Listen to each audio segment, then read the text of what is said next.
All right, shalom, shalom. First and foremost, giving all praise, glory, and honor that's due to Yahweh, Bahashem, Yahweh Shai, Bahashem, Rahab, double honor to the elders and apostles of Great Millstone who were well, peace and blessings. The 144,000, the hopeful elect, shalom, barakathum. And it's the early 1960s all over again, man. All right, the main thing I'm speaking about as I get moving here is the Russian submarines that are off the coast of Cuba, just like in the early 60s. And that's the spirit. I was just watching a video about the conspiracy of the so-called moon landing. All right, that was around that time, a little bit later than that, where Kennedy was getting up there, you know, speaking proudly and boldly about the things that they were going to do.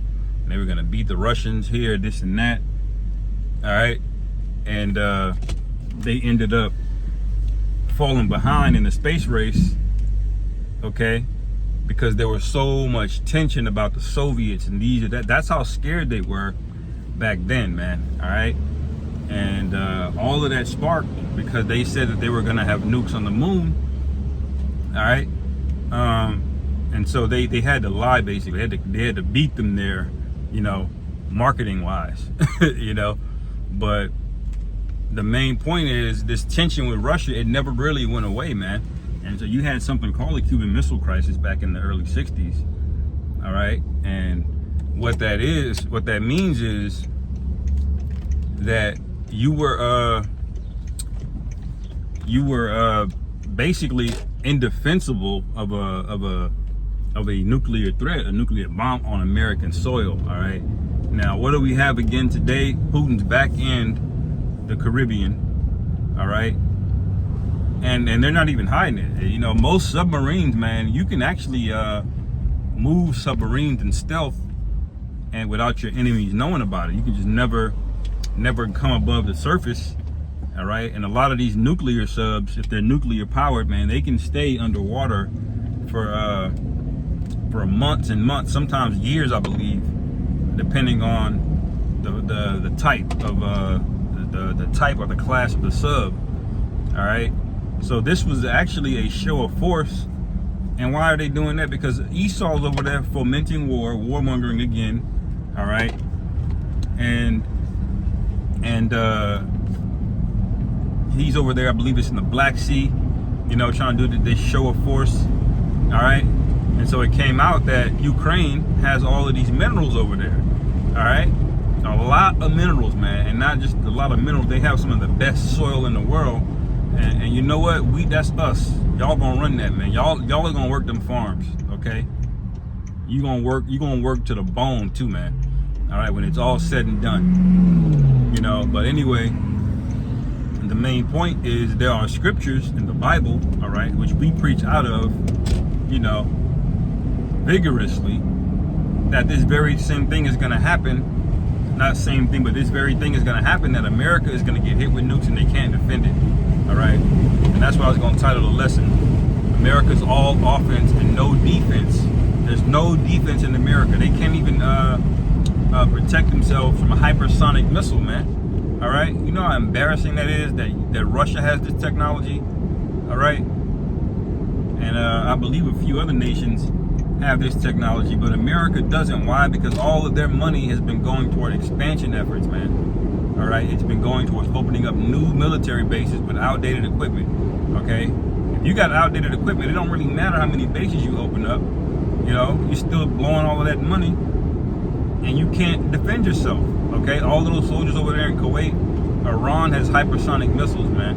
All right, so not only cannot America not defend it stateside, you know, with all of these borders, with all of this land, you know, but they can't defend those military bases either. Okay, so they're basically sitting ducks out there. And what's going to end up happening is the tension's going to get past to a boiling point. Missiles are going to start flying. And then y'all are all going to go into the valley of decision, or the valley of Jehoshaphat, man. All right? And that's World War III right there. So that's a beautiful thing, man. because Putin is obviously not worried. He's not scared of any Americans. And I personally think Russia can beat America head up. You know, if you really had to like throw a war without nukes, I think Russia would fuck America up. And it's really because the people here are weak. You know, back in World War II, you had women out there on assembly lines putting together missiles and, you know, making bullets and all kind of things. You know, that's not today's world with no air conditioning, man. That's not today's world. These people are gonna look at the news and faint, man. They're gonna run. You know, and they're fat, they're stupid. You know, all of the chemicals that they tolerate with the FDA here that makes you slow and weak and has all of these inflammatory illnesses, they don't have that overseas, man. So their people are just stronger in general, man, even though they're both Edomites. All right. One is the whore, all right, that's been living deliciously, as the scriptures say, all right, and talking shit to everybody and not realizing, well, they do realize, they just don't care, that this is the city of unwalled villages, man. There is no defense of this. So Russia being over there is basically like a warning, saying like listen, man, you need to back off, because it can really go there. You know how people just start talking, you know, when them tensions build up. Because America has basically been trying to go to war with Russia for the longest, man. They need that Russian land, because the land of Russia itself is also very rich in nutrients and various minerals, man. All right, that fuels society, man. And they have hella oil as well too, and the infrastructure to export it. Okay, not to mention access to the Arctic and various things like that. So Russia is sought over to be overturned, man. All right, and one thing I believe that Russia is defending against is these Amalekites, man. That's how these nations get overturned. Amalek gets into the government. It gets into, first they just immigrants, and then all of a sudden they open up a bank, you know, a small, you know, regional bank. Next thing you know, they're printing your currency, you know, loaning it out to you, charging you interest, you know. But I think, you know, Russia has been against that, man, because you had what you call the Bolshevik Revolution, all right, in 1917, where the czars were taken down. That was the Romanov dynasty got taken down, all right, and the Bolsheviks got set up, and that's when everything turned into communism, all right. And communism, we all know Amalek is very heavy in Karl Marx. That who is he? He's an Amalekite, man. You know, the father of these ideas. You know, this far left wing idea. All right, and so you can see the imprint of this devil all over the place. But now, Amalek cannot penetrate the Russian leadership. You know, that's why they call him a dictator. You know, they call them, you know, they got the oligarchs over there, but really they're scoffing at the fact that he doesn't have an electable cabinet, something you can play optics with, you know, where you can move in, keep people in and out, you know, spend a little money here and get this person elected there. That's why they want democracies all over the place, because a democracy makes it really, really, really easy for them to throw a coup in your country. Okay, they don't want to deal with a king. That's why they demonize kings. Which kings are not unrighteous, man. Kings are righteous.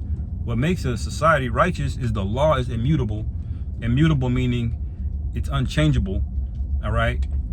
But you can have a king, or you can have a set of judges, man. We had both in the ancient world, man. Before we had King Saul, all right, we had the judges, man. All right. Well, we didn't need an actual king all the time. We just used the elders and the judges to judge matters of each house of each tribe, man. You know, you had patriarchs back then, you had patriarchies back then. That's how things were ruled. And if we really needed to address an enemy and gather all the 12 tribes, then we would raise up a judge, all right, to lead and organize us, all right. But either way, they both worked. Why? Because we had the law. The law was immutable. No one man can change it. But democracy just says, oh, whatever the major population says at that moment, that's the new law now, you know? And so these things have caught up with him over the years. And so now, you know, you're at the point where you're just going to have to fight them, you know? You can't steal them. You can't poison them, all right? You're You're gonna have to fight him if you want that land. And this guy doesn't know how to stop Esau, I'm talking about. And so what is he gonna do? He's gonna fight. Okay? It's not in him to do the right thing, man. So we're almost at the end of this thing, Lord willing. This year, this whole thing is over with, man. But I end it there. Lord willing, this is edifying. Call halal Yahweh Bashim Yahweh Shai Bahashem. Rachabadah Shalom. Kwam Yasharallah.